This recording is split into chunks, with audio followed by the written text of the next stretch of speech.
our topic is Avogadro law, जो कि volume और अमाउंट की रिलेशनशिप का एक लॉ है। In 1811, the Italian scientist Amedeo Avogadro tried to combine the conclusion of Dalton atomic theory and Gay-Lussac's law of combined volume।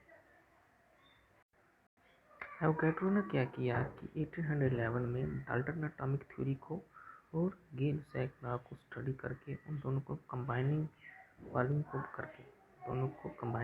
करके एक नया लॉ देने की कोशिश की, जिसको हम एवोगैड्रोस लॉ या वॉल्यूम अमाउंट रिलेशनशिप कहते हैं। अकॉर्डिंग टू दिस लॉ, इस लॉ के मुताबिक क्या था, एवोगैड्रो के law, it states that the equal volume of all gases under the same condition of temperature and pressure contain equal number of molecules। तो Avogadro's law क्या state कर रहा है कि अगर हमने क्या किया, equal volume of gas under the same condition, बोलते कि हमने क्या किया, अगर हमने क्या किया गैसेस को इक्वल वॉल्यूम, मान लो कि हमने क्या किया 1 kg गैस ले ली, यहाँ पे 1 kg गैस ले ली, यहाँ पे 1 kg, इक्वल वॉल्यूम गैस को अगर हमने सेम टेम्परेचर प्रोवाइड किया है, सेम प्रेशर प्रोवाइड किया गया है, तब ये बोलता है कि उन गैसेस के पास इक्वल नंबर ऑफ मॉलिक्यूल्स होंगे। इसके पास भी इक्वल नंबर ऑफ मॉलिक्यूल, इसके पास भी, इसके, अगर इनका वॉल्यूम और टेम्परेचर क्या है इनका सेम रहता है, तब इनके पास इक्वल नंबर ऑफ मॉलिक्यूल्स रहेंगे। ये था Avogadro's law. This mean that the law as long as the temperature and pressure remain constant, the volume depend upon the number of molecule of gas और in other words amount of gas. बोलते हैं कि अगर हमारा temperature और pressure constant रहता है, remain constant रहेगा, the volume depend upon the number of molecules of the gas. तो जो वॉल्यूम है वो डिपेंड रहेगा किसके ऊपर, number of molecules of gas, या फिर बोल सकते हैं अमाउंट ऑफ गैस। ठीक है, अमाउंट ऑफ गैस के ऊपर डिपेंड रहेगा। इसको हम मैथमेटिकली स्टडी करते हैं किस तरह से। ये देखो, तो अगर हम देखें मैथमेटिकली, V जो हमारा वॉल्यूम है वो डायरेक्टली प्रोपोर्शन टू क्या है, number of moles of the gas. ठीक है, तो V directly proportion to number of moles. ठीक है, V is equal to K4 where K is the Avogadro constant।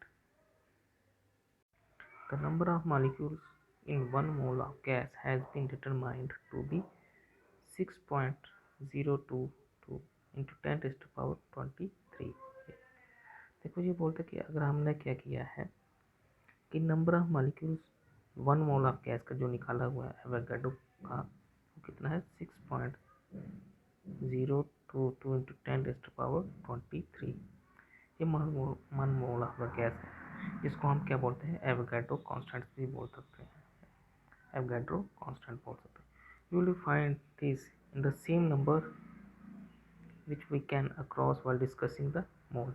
ये हम जब मोल की डेफिनेशन को स्टडी किया है पिछले जो some basic concept in chemistry उसमें है ये, तो तब भी ये हमें वैल्यू देखने को मिली थी। ठीक है, मोल कंसेप्ट में।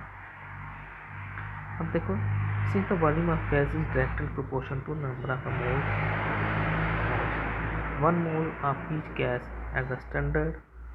अब ये बोलते हैं कि हमने क्या किया, स्टडी किया है कि V is directly proportional to number of moles of the gas। ठीक है, यही बोला इसमें। अब बोलते हैं कि 1 mole of each gas at the standard temperature and pressure will be the same volume।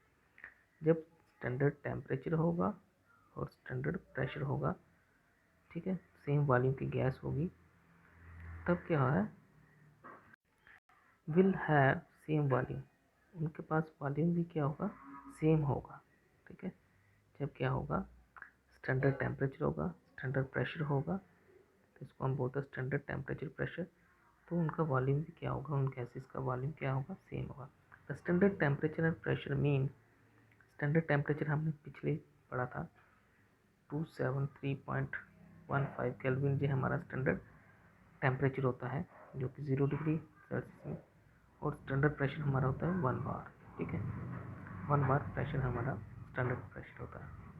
This value approximated freezing temperature of the water, ये वाली जो वैल्यू है ये फ्रीजिंग टेम्परेचर है किसका, वाटर का। And atmospheric pressure at sea level, और atmospheric pressure sea level पे।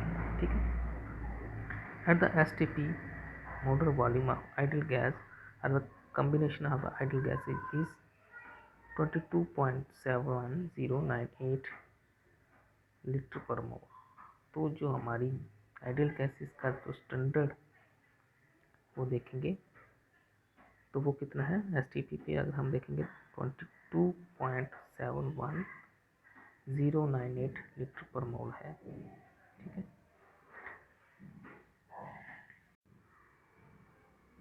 मोलर वॉल्यूम कुछ गैसेस का यहाँ पे दिया हुआ है। ठीक है, आर्गन का 22.37, कार्बन का 22.54, डाई नाइट्रोजन का 22.69, डाई ऑक्सीजन का 22.69, डाई हाइड्रोजन का 22.72। उसी तरह आइडियल गैस है उसका भी कितना है, 22.71। ये क्या है, हमारा मोलर वॉल्यूम लीटर दिया गया है। जो अभी हमने देखा कि जो हमारी मोलर वॉल्यूम है वो इस तरह से होता है। देखो जैसे ये हमारा दिया गया है किसके लिए, आइडियल गैसेस के लिए। तो ये अलग अलग गैसों का हमने देखा अभी। अब ये बोलते हैं कि द नंबर ऑफ मोल, इसी को हमें number of mole of a gas can be calculated. कैसे हम कैलकुलेट करें, N is equal to M by M, जैसे यहाँ पे दिया। फिर M is the mass of the gas under investigation, वो वाली गैस उसका मास जिसको हम इन्वेस्टिगेट कर रहे हैं, और एम क्या है, मोलर मास, गैस का मोलर मास। ठीक है, फिर आप वॉल्यूम निकाल रहे हैं। ठीक है, तो हमें पता V is directly proportional to N है। ठीक है, तो एन की वैल्यू पुट करेंगे तो क्या आ गया हमारा, K4 बटा एम बाई एन। ठीक है, अब यहाँ पे हमने देखा कि ये मिस्टेक हुई है यहाँ पे। जब हमने क्या किया, 5.313 को हमने रीअरेंज किया तो हमने क्या किया, जो m है वो इधर आ गया। ठीक है, और v हमारा नीचे यहाँ पे v है। ठीक है, ये याद रखना। तो m हमारा कितना निकला, m is equal to K4 m by v। ठीक है, ये वाला v है वो कैसे है, ऐसे देखते हैं, v is equal to K4 m by capital M।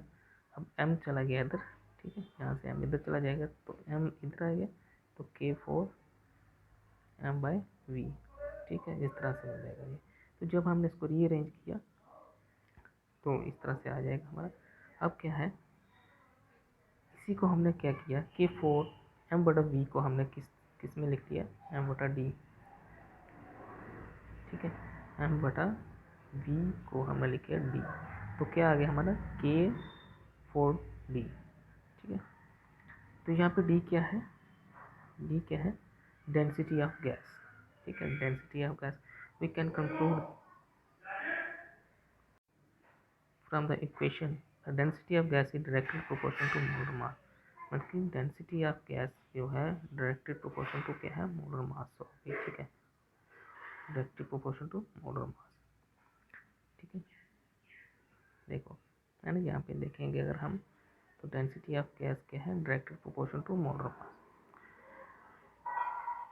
अब देखो, as the Boyle's law as the gas follow Boyle's law, Charles law, Avogadro's law.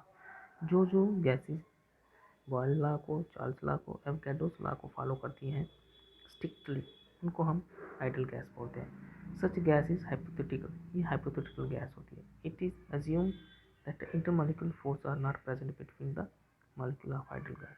Ideal gas के अंदर जो इंटरमॉलिक्यूलर फोर्स होती है वो बहुत ही कम होती नहीं है। ठीक है, और लेकिन ये हाइपोथेटिकल गैस होती है जो कि अभी तक नहीं मिली हमें। ठीक है, the real gas follow this law, जो रियल गैस होती है वो एवोगाड्रोस लॉ, बॉयल्स लॉ, ठीक है, इनको फॉलो करती है। ठीक है, सर्टेन स्पेसिफिक कंडीशन, कुछ specific, when the force of interaction are practically negligible. ठीक है, जब फोर्स ऑफ प्रैक्टिकली नेग्लिजिबल होती है, in all other situation these deviate from the ideal behavior। ठीक है, you will learn about deviation in the later learn, जो कि हम आगे पढ़ेंगे। तो ये था हमारा आज का टॉपिक। ठीक है, एवोगाड्रोस लॉ किस तरह से वॉल्यूम और अमाउंट ऑफ मोल्स या गैस को किस तरह से दिखाता है हमें। तो thank you, have a good day.